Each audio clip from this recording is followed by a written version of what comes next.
Good afternoon, everyone. This is something that I am so incredibly excited about. This is Dave Meyer, and I have John Arms, the amazing Mr. Arms, and one of my closest and best pals in the marketing world. So so delighted. We're not friends outside of the marketing world. Well, you gotta kind of take it where it is. We probably hang out. I hang out with John more than I hang out with almost anybody, and like anywhere in COVID now. Yeah, We can get together up on the lake and relax and do stuff. So super cool. Well, today we're going to talk about a truth bomb that we want to lay on all of you. Marketing is chaos, but that's not the end of the process. We're going to show you how to actually build something to help you grow. And John and I are going to chat through today's event. And as a matter of fact, when we originally started talking about this event, we were going to do a cage match where John was going to talk funnels and I was going to talk flywheels, and we were going to battle it out, do the whole flying elbow smashes, top turnbuckle. But we ran out of production budget, and I couldn't get the right set of lasers involved. So for the cage match, and we decided I would not look good in a Hulk Hogan leotard. So exactly. But we're still battling, but not each other. It's like we decided that we're going to battle marketing. Absolutely. And not as it's the bad guy, but we have to advocate for everybody on this call. And it's like, geez, how do I get this right? And all that sort of stuff. So Dave and I said, well, we're gonna go to the cage match with the complexity of marketing, and we're gonna work together. So we're more of a tag team in that regard. Absolutely. And that is how I'd like to approach this for all of our attendees today as well. So if you have a question about anything that we're talking through today, there is either the chat tool or the Q&A tool. And please don't be shy about asking questions. I think one of the fun parts about sending this out to our networks is that we probably know everybody that's attending right now. But if you do have a particular business challenge that you're working through and would like a little bit of input on, we're going to have some time during today's event to do a little on the fly help. So don't be shy about posting if you're struggling with coming up with the right calls to action, or figuring out where to start with a smart marketing goal, or just trying to figure out. One of the things that John does is he's a CMO for hire. He's a fractional CMO, and he helps companies bootstrap their businesses. And so if you've always wanted to ask a CMO what you need to do, now is your chance as well. So here I am. That is where we want to go. So without further ado, I want to get us into a little bit of the beginnings of today and let John tell you all what he's about. So John, take her away. Sure. Well, so what I'm about is I really like to simplify the complex. And one thing Dave and I talked about, and I've talked about with so many people, is there's been this complexity of marketing over the years, and it doesn't get any easier. In fact, it seems like it gets more complicated. And I just don't think that's fair. Business is hard enough as it is on a good day. And so I love to make it simple and digestible. And I created a product called Bootstrap. It's how to market in that bootstrap stage of business, so that you can actually engage in sales and marketing and not have it drive you nuts. And so that's what I do as a CMO for companies. Companies hire me like, hey, sit in that empty CMO chair and help us. That's it. And I'm like, well, the biggest help most people need is not how to spend their money, but it's how to simplify it and get to an outcome. So that's what I do. And that's what I focus on when I do the CMO work that I do. Thanks, John. And you're probably wondering about who the heck I am. And so Dave Meyer, and we at BizzyWeb have been doing this stuff for 22 years now. And what I call this stuff is marketing and lead generation. So if you're looking for just ways to make the big broad strokes content and things that you're trying to accomplish and take that down to more tactical and more doable, and actually maybe even have a marketing team for less than the price of a hire, then we would love to chat with you. Whether it's marketing, lead gen, web design, putting together SEO or other content, We really believe in education, and that's why we do these sorts of events. I'm also a speaker and trainer for Google, and same for HubSpot. So if there's a training or if there's a certification, I like to think that I have it. That doesn't make me a guru, because I don't believe there are gurus in this space, but I certainly know enough that you could wind me up and let me talk for an hour and a half or 3 hours on almost any marketing topic. And that's why I think today is going to be so much fun. You have John's contact information right here, so please do take that down. If you want to learn more about the Bootstrapper tools and his programs, that's at myjparms.com. Mhm. And if you want to learn more about BizzyWeb, you're also going to be getting an email from me after this event, and would love to interact with you there. But here's my contact information if you want to reach out directly. And we're going to send you tools. So some of the things we're going to refer to in broad strokes today, the sort of the toolkit behind it we'll send as a follow-up. Perfect. So here's what we're going to talk through today. First, we're going to go through what the chaos is of marketing. And John in particular has a brilliant overview that he walks all of his clients through, where they help identify, what are all of the disparate things that are happening in your space.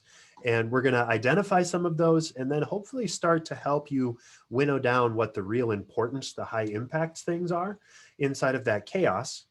And then we're going to lean right into what those essentials are to help you really drive revenue, because that's what this is all about.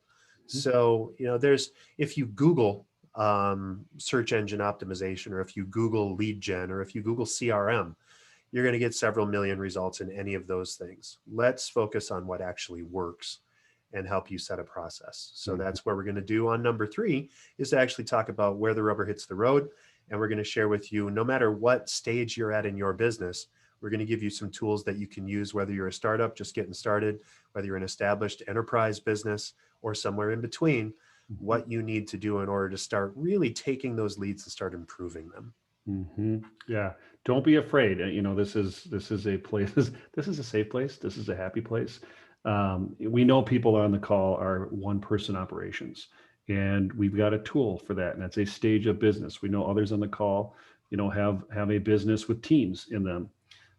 Both of those scenarios need help in this complex world of marketing. And so we hopefully, if we've done our job right today, is we've got a couple tools for you to look at, whichever in those 2 situations you're in, and take away and make marketing work better for your sales. Perfect.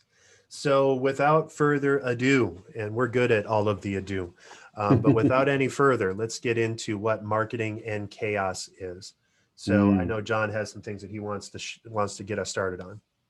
Yeah. So this is why we chose this topic. Is marketing has, whether you like it or not, whether you like marketing or you don't, marketing has created itself a reality of that's pretty chaotic. And I liken it to, there's so many tools and so many things and so much out there that it's too much. And that then has created chaos. So the whole idea, if you strip marketing down, its job is very basic. It's super simple when you think about it. It's like, people need to know about me, engage with me, so that I can do business with them. That's it. That's so you can have sales. Inside of that little thing that I just described, there's like 70,000 choices and hours of time and billions of dollars spent trying to get you to choose. And I liken it to that, everybody has a junk drawer in their house. And I liken it to that. It's like, you got the junk drawer, and inside there's a pliers, and there's a jar of screws, and there's so many things in there that you can choose, but it's just a god awful chaotic mess. You don't know what to start. And of course, if you relate it to marketing today, you say, well, that pliers claims it can do what the hammer can do for half the price, and the jar of screws, you can't even access this unless you open it and give it a password. It's become too difficult. And at its core, it's a simple thing. So we're hoping to unpack that. Why is it chaotic? Question I get asked a lot, and that is a couple of reasons. One, the last 20 years has been a lot of opportunity for technical advancement, a lot of programmers and a lot of software, and just so many things and so much money going into it, that it has created, I don't even know how many different CRM tools there are, how many different ways you can build a website, how many different, all these tools. At last count, I believe there was 7,000. Oh yeah, I believe it. And so money has gone into it. It's flooded it with product. And what has that done on the user, us, those of you on this call? It's made it chaotic. And so I think it's healthy to look at that and say, all right, how do we get out of that? How do we deal with that? knowing that my job is simple: awareness and interest and deals. It's simple. So how do we go through that? And hopefully interpreters like myself and Dave are going to help you walk through that. But it has become chaos. And so if you're feeling that, if you're feeling either lost or frustrated, it's not you. It really isn't. It's the situation marketing is in today. Yeah, and there's really a signal to noise ratio, right? Where the noise has gotten so much bigger that it's just harder to do what you need to do. And so in traditional marketing, there's always been, finding customers is the big platform, and just dumping as many people into your funnel as possible is where you're focusing on and where you're trying to go. Another thing that I know that a lot of corporate marketers suffer from is shiny object syndrome. Mhm. There's so many tools. Everybody's calling you. You probably have people calling you on behalf of Google saying that we can get you to the top of Google search results. But is that even going to help you, even if they weren't lying through their teeth, which they probably are? Mhm. So, how do you take that focus on just getting as much junk in and broadcasting, the equivalent of the guy on the street corner on the soapbox just screaming about, whatever, and we can come and buy our crap, and no regard at all for the end user, to the opposite of that, and that's just being as useful and as helpful as possible, and being that trusted resource to people that are really connected to what you're trying to do. Mhm. When I work with folks, I one of my target clients, or my target kind of client, is someone that probably has one or maybe two people in their marketing department. Mhm. And the biggest fear that they have is that I'm going to take their job if we do really well. And it's the opposite of that. It's my job to make them look amazing, and to make sure that everything that they're trying to do is really going to get them the results that they need in order to have their boss say, yes, this is absolutely making sense. We've never felt more comfortable with the investment in marketing, Mhm. right? And John, you're in the same boat as I am on this, but marketing is often one of the first budgets that gets cut, and getting the word out about your business is like food for your business. Mhm. You don't set off on a marathon and say, well, I'd better starve myself for 3 days because I need to really perform in this marathon. If you don't It, eat, you can't run. You're going to die. And so is your business. it's created So, this weird dynamic, this weird dichotomy that exists because of that is, and obviously the last year and a half, right? I mean, business has been stressed, cuts have been made, they continue to be made. And this idea that, okay, well, here's what we're going to do. We're going to cut marketing. And why does it get cut? Because it's hard. If it's not done right, people can't see its contribution to the business and to the bottom line. And in right. that same breath, people will decide, not only we're going to cut marketing, we're going to step on sales harder. Marketing is gone, but you salespeople, we're down. You got a 3 or 4x the outcome. Right. And what you're telling them, the signal you send when you do that as a business is you're going to have less tools and you have to do more, Mm-hmm. because we're taking out the thing that gives you leads that for you to call on is gone. You're gonna have to somehow magically create that. It's this weird thing. The logic doesn't equate, right? It doesn't make any sense when you make that choice. The only reason it makes sense is because of the chaos, because people look at marketing as a black hole, not an understanding of how it contributes to the business growth. And that's an easy cut when you look at it that way. Mm-hmm. Those who understand that it has a role, that it gives the sales team the power to sell and retain, have a different view. They don't cut marketing. Right. So, Because you can't, they get that it's food. And if it's just junk food, right? If you crash after you do it, then probably not, right? right. Which leads us to right. the next point. Mm-hmm. What is that thing? That is a computer I had almost back to my college days. The hockey puck. I love those things. Old iMac. So what are we here to do? So Dave and I have decided, well, let's lock arms to help people get unfrozen. We found that when people want to talk and learn about marketing, like those of you here, is people are generally, you may in one of these two scenarios. In one is that you've tried and you've fried yourself out on it.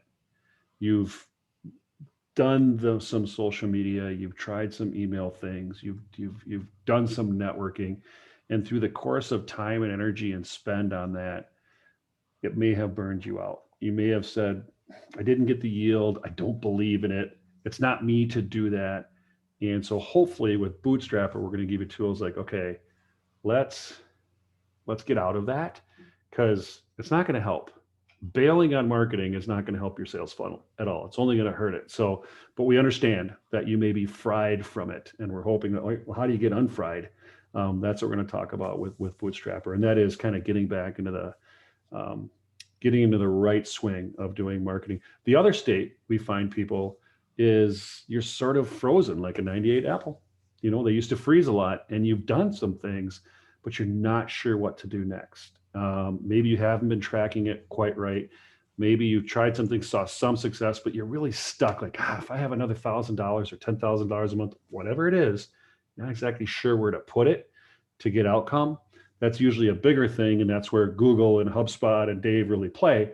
But that too is going to help you get unfrozen. Those are the two scenarios we find people who need our help. Did I miss anybody, Dave? That seems like we got No, it. yeah, I agree. Kathy says that the Apple IIc was her first Apple product she owned. Yeah, I remember same those, thing. typing in BASIC and doing things up.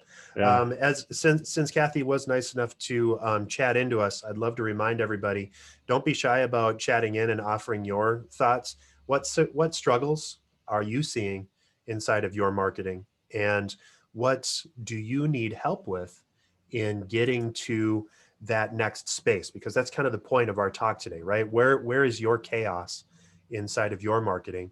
And then we'll use those as examples, if we can, to really make this more linear for you, to hopefully make it more tangible. So yeah, I mean, just think about it. Like, are you fried? Like, is that where you are? I'm one of the fried. Raise your hand, put a note in there, or I'm stuck. One of those two scenarios, fried or stuck. Yeah. Love to hear which of those two. Or if there's Yep. something, another state of marketing inertness that we need to discuss, let's pick that apart too. Absolutely. Sarah and Layla both raised their hand when you said that, John. So Okay. we have folks that get it. We're all together. Good. The trick about marketing right now is not only that there's lots more noise, but buyers are far more empowered than ever before in their purchase decisions. Not only do you have the ability to share who you are and what you do, but technology has really leveled the playing field. And somebody brand new in the market has just as much power as an established enterprise level business to share their news. So how do you battle that? You just become as useful and as helpful as possible. And so that's one of the themes that we're going to get to today as part of our conversation. It's very much the difference between the car dealership with the gorilla out front, right, waving his arms and bringing people in, and the shady looking guy in the corduroy suit offering you undercoating or whatever, and someone that meets with you and asks you great questions that helps you identify what your true need is. If we're back at car dealership, right, are you more interested in getting, tell me about how you use your vehicle, right? Are you going to go camping? Are you going to go off-roading? Are you just looking for something to, as economically as possible, get you from point A to point B? Are you more interested in something that can go really fast and look really flashy? What is that? So it's the consultative interaction versus, again, just kind of shooting or yelling at the street corner and saying, this is who I am and this is what I do. Nobody cares about you. They care about them. Yeah, they do. And I love that you referenced Fargo and undercoat sealant in this conversation. I didn't see that coming. I love it. And I ask everybody, think about, what do you think has been the undercoat sealant that everybody has been throwing at us from a marketing standpoint that we're like, oh yeah, I hear it's good. Now I'm sure people are saying social media. Everybody tells me doesn't mean it's bad, but it sure has suffered from there's too much of that. So some interpretation of what the actual good tools, right tools are for your stage of business is really, really critical. Absolutely. And coupled to that means that we really need to adapt to the evolving behavior of buyers today. There's so much out there now. And even if you have a great website, if you haven't looked at it in a while and it's not focused on the user, and or if it's not mobile responsive, or maybe if you haven't paid attention to the interactivity of your website and you're slipping in search results. And so maybe you're the best place to hide a body, and that is page 2 of Google search results, right? So if you found yourself on page 2 all of a sudden for key things, we need to keep focusing on how we can get us back up there. There's so much out there. this is credit to neilpatel.com, but look at all this stuff that marketers and sales folks are responsible for today. Whether it's events, sales, online display, retargeting, SEO. You can throw a hashtag in front of any of this stuff and it would totally back you up. Most of us are glazing over as we see this, but it's all important, but in the right doses, right? And you can't do it, right? When you look at this and say, let's say for those of us on the call that are single person operations, this is insanity. I mean, the idea that, yes, all of this is out there, and the idea that you can somehow manage this or a percentage thereof and still do the work you have for clients, it's crazy to begin with. Next step is those of you who are on the call that represent a business that has several employees. How do you do it? I mean, when you look at all this, it's just too much. And this is what causes people to get fried. Like, screw it. I'm out. I can't do it. The other sort of negative effect is people say, I'm going to pick one or two. I'm going to go a mile deep. Yeah. You might miss other opportunities. So interpretation is definitely needed. If it were me, and we're going to talk about this a little bit later, the intent isn't to get all of this right. It's to get the right small combination right, particularly for those of you on the call who are independent operation businesses or very small businesses. A few, not one, but not 20. Right. Because you won't have time. And Kathy mentioned on the chat already she's struggling to find the balance between keeping up with leads coming in and having time to produce the design work as a continuing flow, right? So you can be a victim of your own success. How do you balance that out, especially for the solos? Yeah. So what I would say to that is, and I've talked to Kathy about this before, is give yourself 1 to 2 hours a week to do, if you're a solopreneurship, your time commitment is 1 to 2 hours a week to do your marketing on your own behalf. Don't overdo it. Don't underdo it. You'll be okay. We'll get into that cadence a little bit more farther when we talk about the tool set. Exactly. The other thing that I want to underscore for everybody is that your goal as a marketer, as a business owner, as a CXO in your business is to help prospects feel connected to your business. It's our job to identify what the true need is for our customer and figure out where in their buyer's journey, in their process, are they going to start Googling for you? Are they going to ask for your business? I mentioned before, I think, that I'm a speaker for Google. And one of the things that I coach people that I talk to all over the country on is, here's what SEO is in a sentence. Be the solution that shows up in search before people know your name, right? So they're not going to search for BizzyWeb.com. They're not going to search for John Arms. They're not going to search for Bootstrapper. They're going to search for lead generation strategies or automation and marketing or SEO or revenue optimization or whatever those things are, right? So identifying what people will type into Google or what they'll say into their phone, and then just making sure that you're playing matchmaker between your website, your content, your posts, your social media, and being that source of help and information is going to make the entire world of difference when people are talking about finding the right and trusted program. Isn't it funny? A good friend of mine, he is, because what you're talking about is how do you describe yourself to others? Yeah. And it's very, very complicated to see the ingredients of the peanut butter jar when you're inside of it. And I thought that was, it's a great peanut butter jar reference. You can't go wrong. It's nothing too complex. It doesn't belong in Harvard Business Review. That's why I like it. But it's really, really hard to do that. And so just the process of the value you offer to the things people need is not only how to get higher in search, it's how to really understand you and what you offer and the value you provide. It's a great exercise. So Bingo.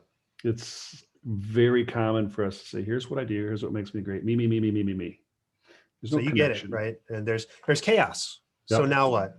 We need to focus on revenue. And really, what is that? You're focusing on the end results inside of your buyer's journey, right? As business owners, as marketers, as insert your role in your organization here, you all need something to happen.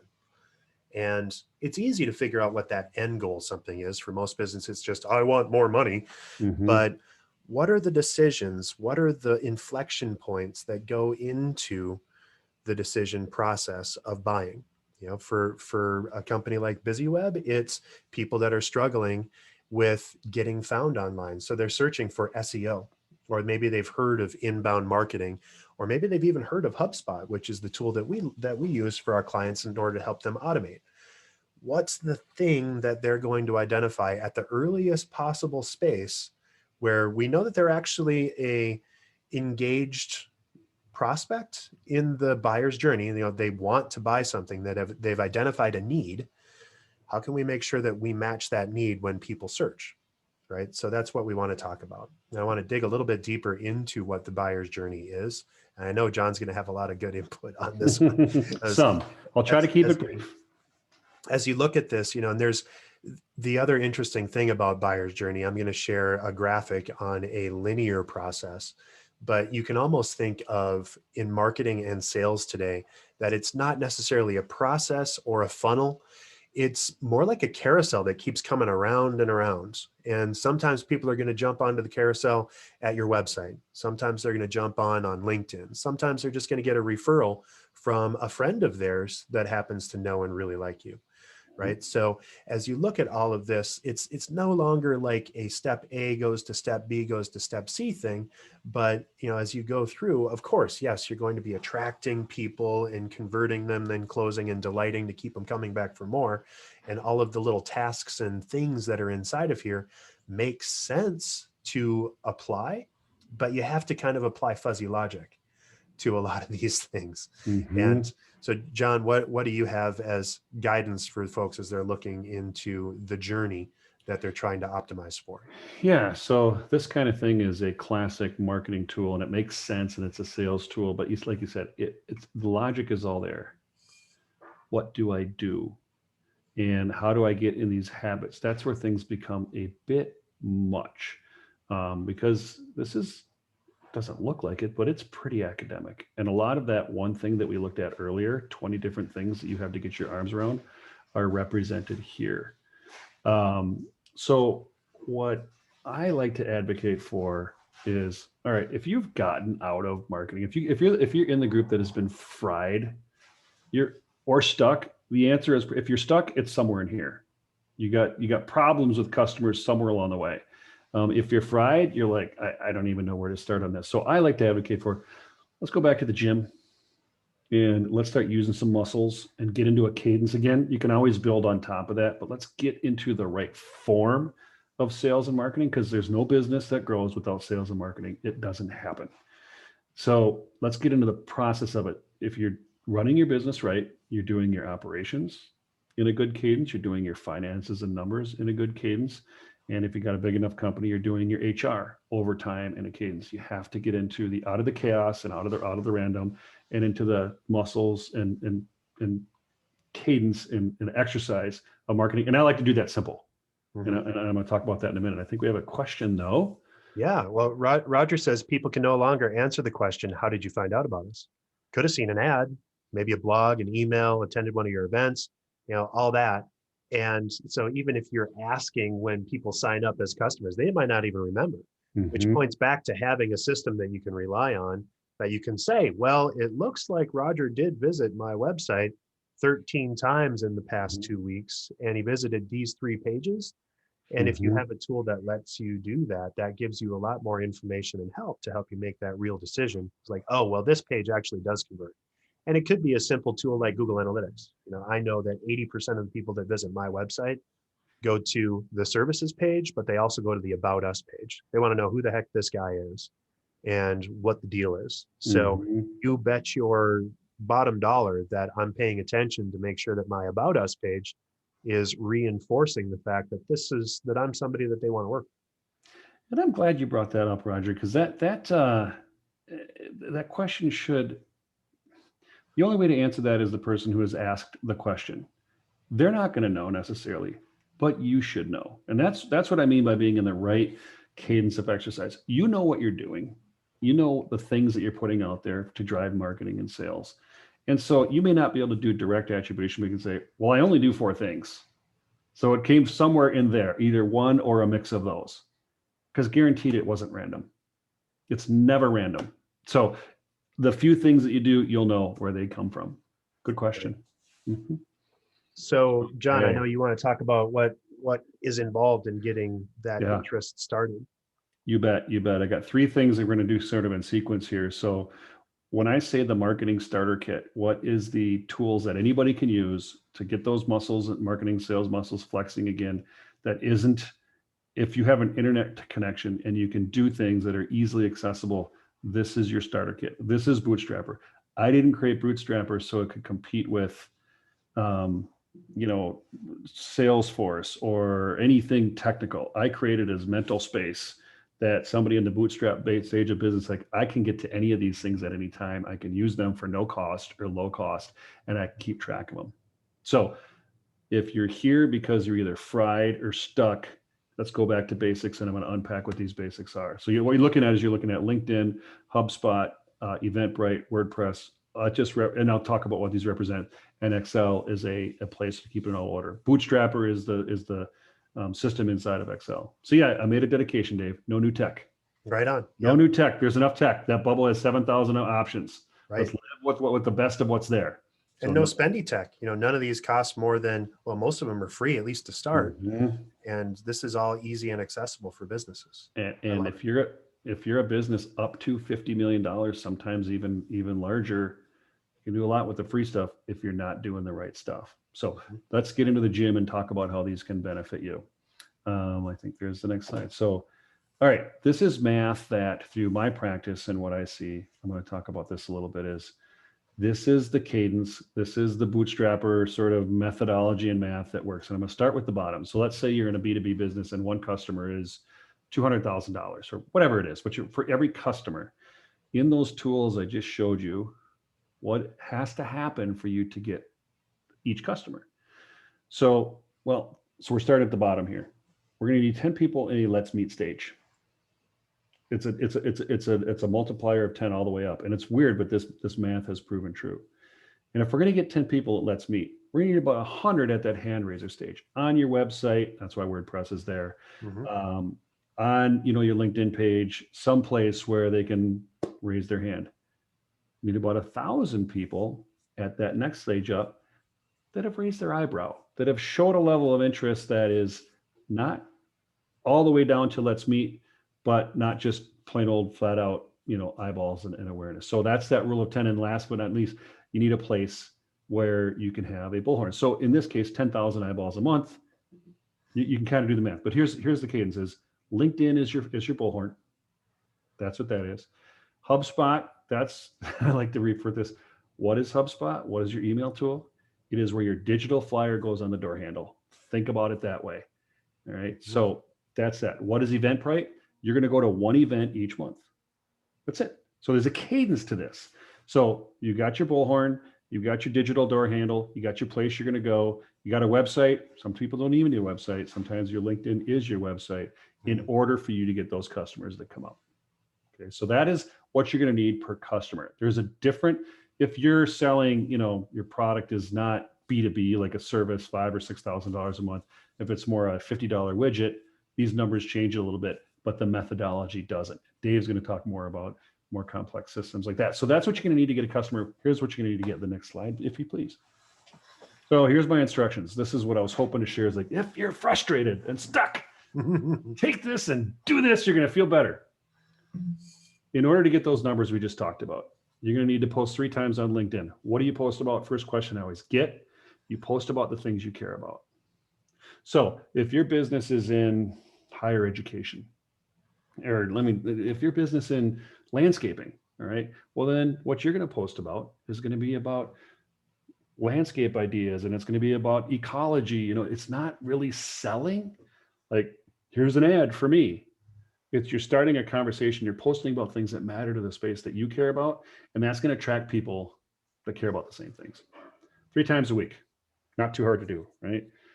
2 times a month. So get HubSpot, free version. Don't knock yourself out. Twice a month, write a nice email. HubSpot and LinkedIn, they have great tools to say, here's how to do it right. It's not like you need a class. You can get a class, but for 2 Right. emails a month, you don't need a class. For 3 posts a week, you don't need a class yet. Twice a month. Where are they going to go to? Well, you've been around in business. Take all the emails you've had, collect them, write down the email address, put them into the system, and keep going forward. Eventbrite. It's not the only place you're going to find events, but it's a heck of a good start. Get out there once a month. Early in this call, this is exactly what I said. Each of you are out there right now. So when we do Q&A, and if we were to open this panel, that's networking. It's not this sort of nebulous, we're going to go speed dating. Networking is business dialogue in business places with business purpose. So these are my instructions. This is Bootstrapper at its core. And then Bootstrapper, of course, is you have to follow up with all of the activity that comes out of there. And you have to have a process written down that you follow that's inside the spreadsheet that you'll get on the back end of this. So right. And so the other those, part is if you're tracking those contacts inside of there instead of the Excel sheet, you can put that right back into HubSpot, right? Because the free CRM that also lets you send out up to a couple thousand emails a month. That's also a great place where you can tie it into your email address, where every email that you send or receive from these folks is automatically going to be tracked, where you can connect and keep it up. You know, Kathy asked a really interesting question. I have 4 to 5 networking events per month. Should I cut back? If you're comfortable with it, no. You know, if it's working for you, absolutely not. But you know, I think what John is setting up is a baseline. And there's a lot of folks that are just getting started that they don't want to leave. They're doing their thing. And a lot of times you're amazing at what you do, which is why you're in business. But that part of operating your business and or doing business development doesn't always come naturally to folks. So Kathy, if going to 4 to 5 networking events per month is working for you all day long, you should be doing it. Don't do it at the expense of the other activities here that you need to do. That's kind of a common thing. I'm more comfortable networking, less comfortable maybe sending out emails, so I'm not going to do emails. Right. Bad idea. And that's because people are, as Dave said earlier, you know, it's a different way we communicate now. We have to sort of triangulate. We need the opportunity to be in their lives from a couple of different places. Right. And getting back to the whole food, marketing is food for your business. You know, you need to have something from each of the different food groups, right? That's right. So, you know, you don't want to get marketing rickets. Yeah, right. Exactly. I love that. Marketing rickets. Don't get marketing rickets. Kathy says that she may be taking up some time with her networking, that she needs to do postings and emails. Yeah. And so agreed 100%. Bootstrapper, and what Dave's going to show too, it's going to tell you literally exactly what to do and how often to do it. And my advice is don't overthink it. Follow the instructions. And if you're not getting your emails, get your emails. Don't go for perfect. Honest to God. Right. Don't go for perfect. It's better to have it done in a certain thing. Nobody's waiting for you to win the beauty pageant on the looks of your email or your LinkedIn post. The more you do, the more comfortable you get, the easier they'll come and the more relevant you'll find them. So be sure to be out there and I love it. Don't get the rickets, get your proper balance of marketing. This is the stuff that if you're in business as an independent or small business, this is as easy as I think it can get for anybody to pick up and do. Like you could start this afternoon. Yeah, Sarah said we're aging ourselves talking about rickets. I think we're aging ourselves just by having our cameras on, John. That's true. Silver foxes, right? Gray hair there. Yeah. All good. So as we're talking about this, though, I do want to come back to what John was teasing, and that's the model for marketing is absolutely changing. You do need to do all of these things in proportion, but you also need to think of them not only as I'm going to do all this stuff and then customers are magically going to plop out the bottom, never to be seen of again, but you absolutely need to think about this is a process where I'm going to continually re-engage my audience. And it's not enough to make one connection or one sale for a person with any person, especially the smaller businesses. You're as reliant or more reliant on word of mouth than anything else. So how do you get that word of mouth? You delight the heck out of your customer and you give them as many reasons and as many resources as possible to make you easy to refer, easy to do business with again. 10 times easier to get a new sale from an existing customer than it is to grab a brand new customer out of nowhere. And also just to keep things reinvigorating. and to keep smoothing things out, right? So you don't have to kill yourself in marketing. You Mm-hmm. do have to think about, how does this serve more of what I'm looking for, Mm-hmm. right? So there's lots of tools inside of what I call the flywheel. As we move on the outer ring from strangers to prospects to customers to people that know you, love you, and are sharing you out to the world, promoters, and you want to do the activities that it takes every week. You need to attract customers with emails, with social media posts, with LinkedIn, by attending events and sharing your content and your information and being a helpful resource. And then you need to engage them by giving them more, right?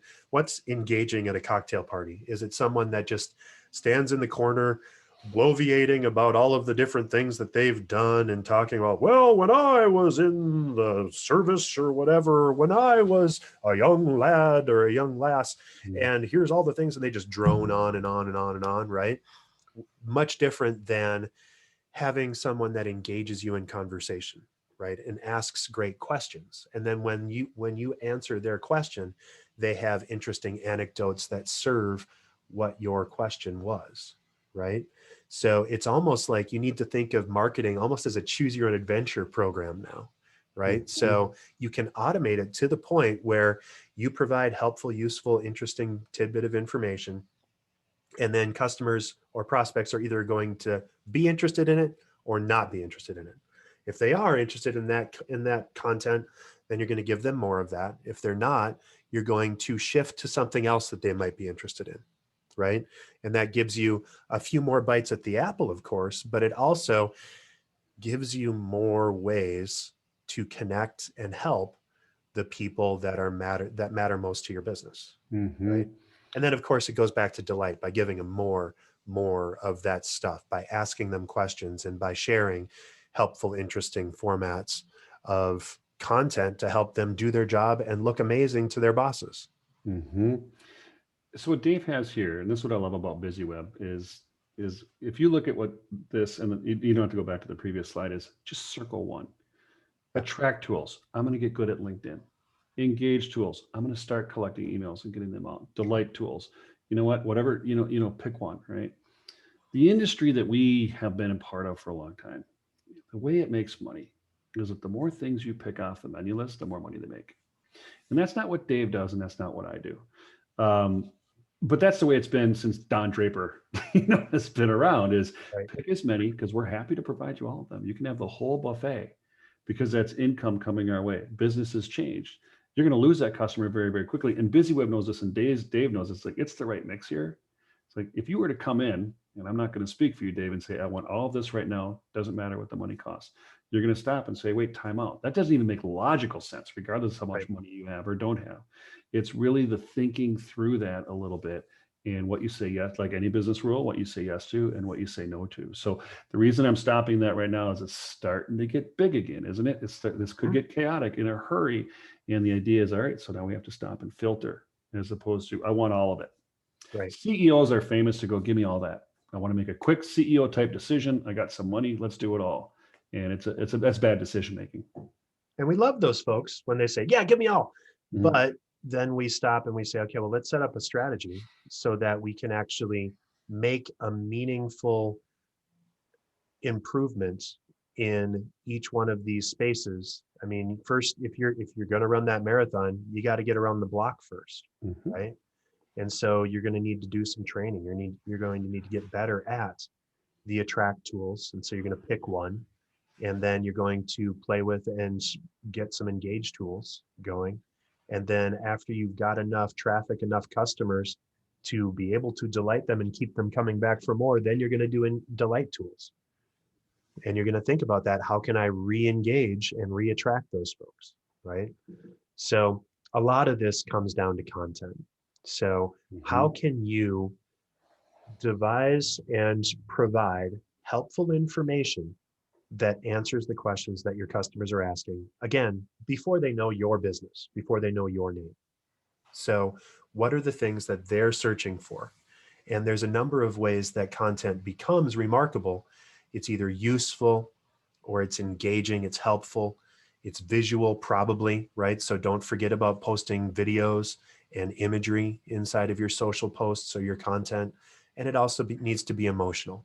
Some of us aren't in emotional businesses, but we can share emotional outcomes, right? So even if you're a CPA and talking about TPS reports is what you're best at, you know, having the right attention to detail can make a massive difference in a business because you're helping them solve some essential problem, right?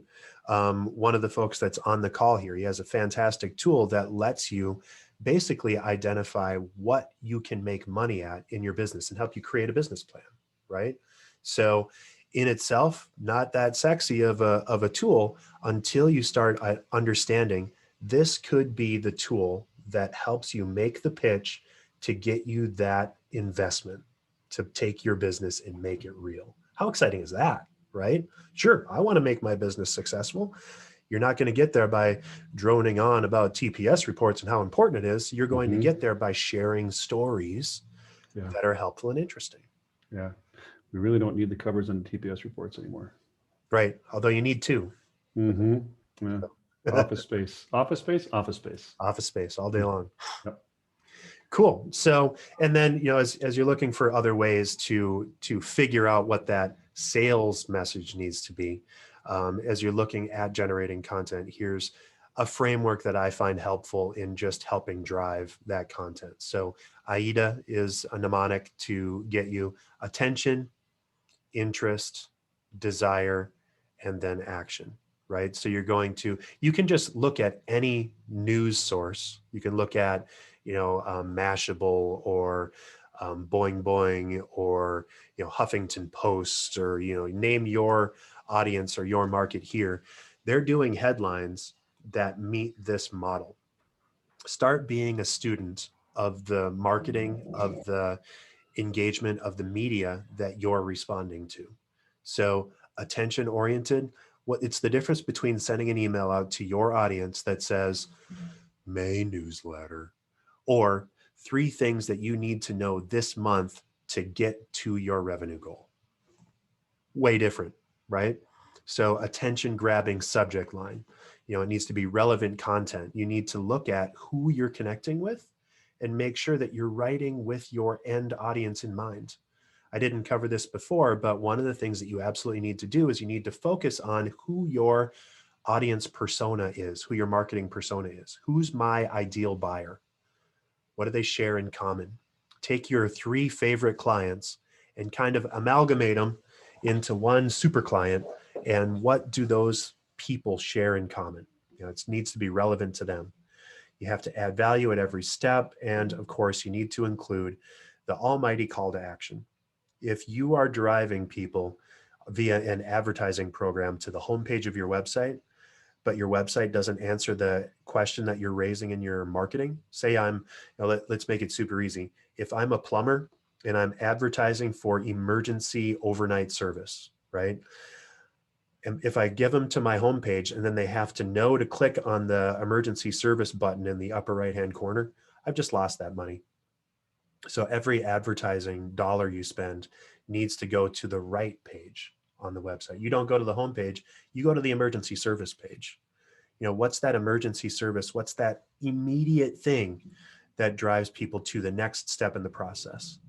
People are often looking at a little itty bitty 4-inch screen when they're Googling you. And so if you have to pinch and zoom and scroll and click, there's a high chance that they're not going to take that time. They're just going to go off and Google somebody else. That's spot on. I think there's a core thing in that point, Dave, and that's when you're talking about content, just remember, this is where people say, well, I have a hard time doing that, or that's not me. I'm not one to broadcast myself. That's not me. I don't have that skill. It's not about you. Mm-hmm. Absolutely not about you. And that's very freeing. It's about your customer. When you spend time, well, I do care about customers, and I care about the kind of people I help, and I care about the things they care about. Well, now you're really not talking about you anymore, are you? And that's the place to be. And that makes it easier, right? So let's get into that. Let's talk about our process for growth. You need to take the chaos of your marketing and you need to start putting things in buckets, right? You need to start, Here's where I need to spend time first. Here's with the amount of time that I have and the amount of attention that I have with the amount of name recognition that I have, where can I go? First, I want to guide everybody. Please, please, please spend some time and get yourself a CRM. I'm a big proponent of HubSpot. They have a free CRM that is free forever. You don't ever have to do anything more than the free thing. If you want to start automating and doing some of the fancier things to save you more time, that's where you start paying. But CRM is free. So go to HubSpot.com/CRM and then get that content, everything that you're doing into that system so that you know when people are looking at you, when you've had that last conversation with that person, what that conversation is. And then when you start talking about that automation, you can do that choose your own adventure stuff where if you send them a message about emergency service, they open that email about emergency service, then you're going to give them more information about what they're going to need to know inside of that process, right? So your job is to just keep giving them more, asking them more questions, giving them more answers on that engagement journey. So, as we look at this, here's some easy things to think about. Of course, use some sort of a software. Could be Hootsuite, could be WordPress in your free tools. You could just be blogging and posting. You can set up automatic stuff inside of there. HubSpot, of course, has all kinds of marketing automation and software to do. I just did a Twitter chat right before we got done here, or right before we started here, and I tweeted out 17 tweets. And it was all automated. Loaded an image, loaded the hashtag, loaded the conversation, had follow-ups to my initial questions. I just had to go in and kind of add additional value as people were engaging. That's all available inside of tools that are very, very inexpensive and or free. Workflows need to be looked at based on the actions that people are coming into. You're just responding to them, right? If they order a cheeseburger, you're going to give them a cheeseburger. And making sure that you've got that content. And then you're going to add value with every interaction. Somebody orders that cheeseburger, offer a pickle on top of that cheeseburger. You can tell I haven't had lunch yet, right?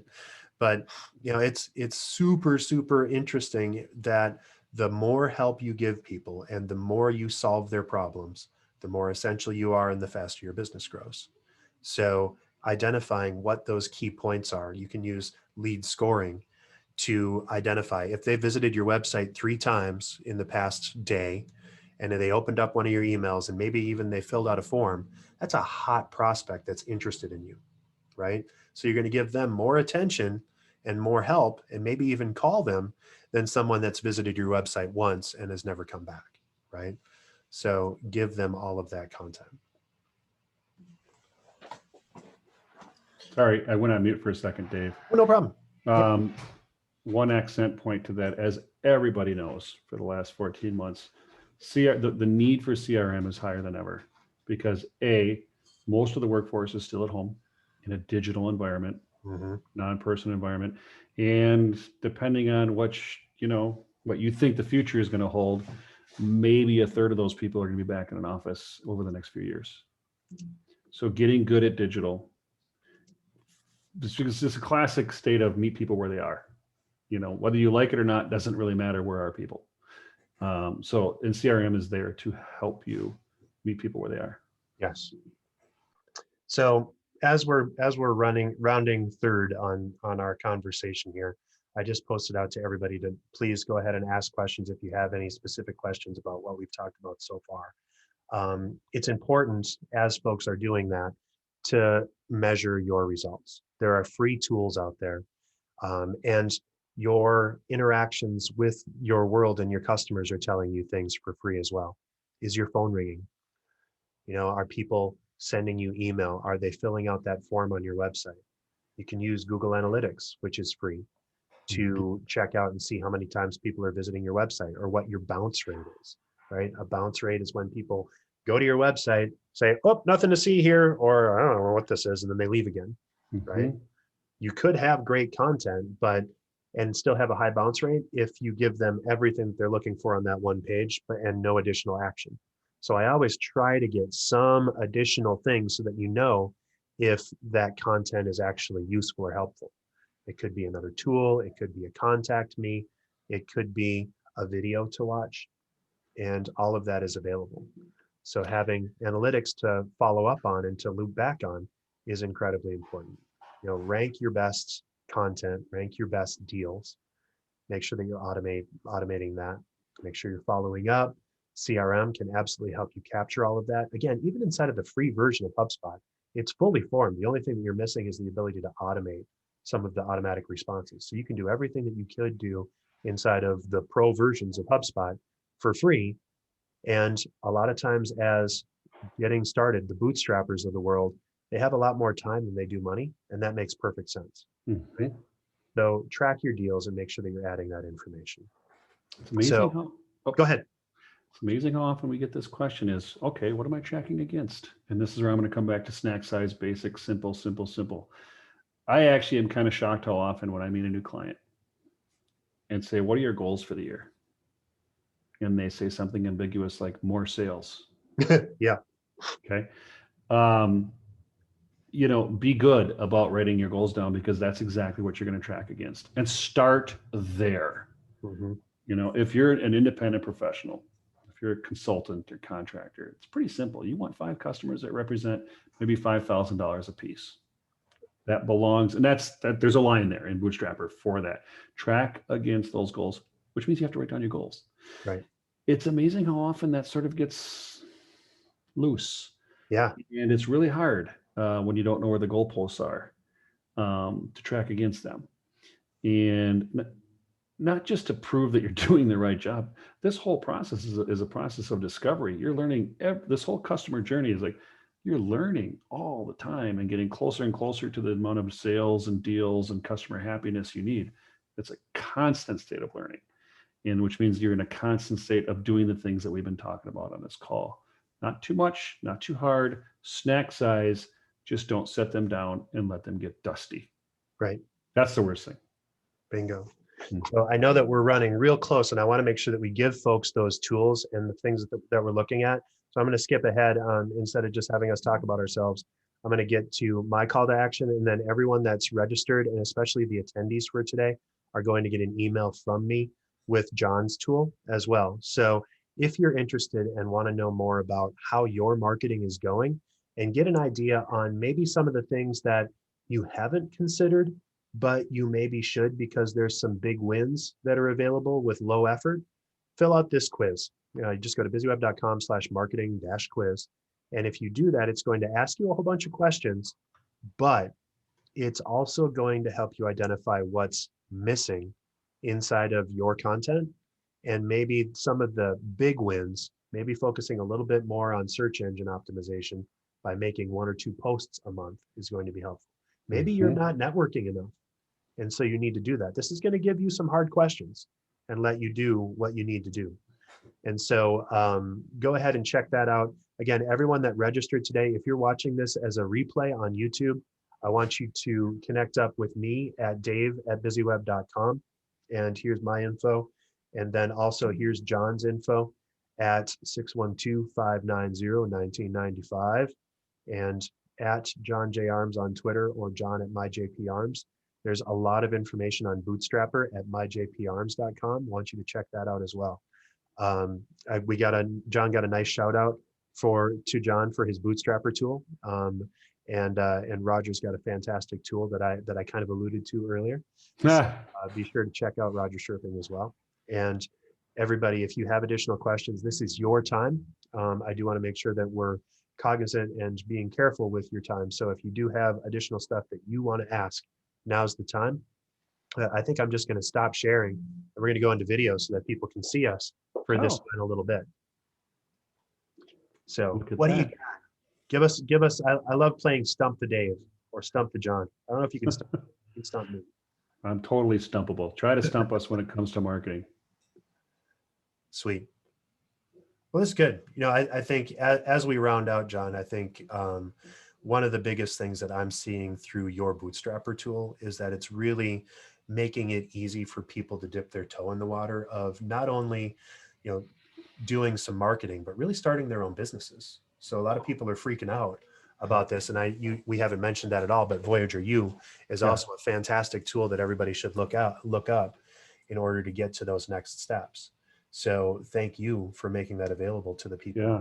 Yeah. Well, guess what? The world is changing. It has forever changed. And these are the kind of conversations and tools that Dave has and I have, and sort of, we're all sort of, and those of you on the call, you're preparing yourself for a better tomorrow and a changing tomorrow. Yeah. Yeah. And change is the one constant, especially as we go forward today. And we'd love to help you with that. With that, we are at the top of the hour. So, John, I think we're good to go. Sarah says thanks, and thank you, Sarah. I think she already left, but this has been tremendous fun. We're going to have to do this again and come up with something else for our cage match. Yeah. Right. So maybe we'll do it at Please. the lake sometime, and then we're going to get ourselves any fans doing that. But it sure would be fun. So, well, I'm glad everybody looked in. You know, you're taking a great step. Just being a sponge right now is the best thing you can do. And so good on everybody who attended this. You know, hopefully you've learned something more about how to do marketing a little bit better and help your own sales. But you get an A+ for showing up. Right on. So whether you're here for Bootstrap or whether you want to talk about tactics and doing some stuff with BizzyWeb, I hope you got what you wanted out of today. Thank you all for attending. And like I always like to wrap up, I hope this helped you generate buzz without getting stung. Love it. Thanks, Love guys. Bye, everybody. Thank you. Bye.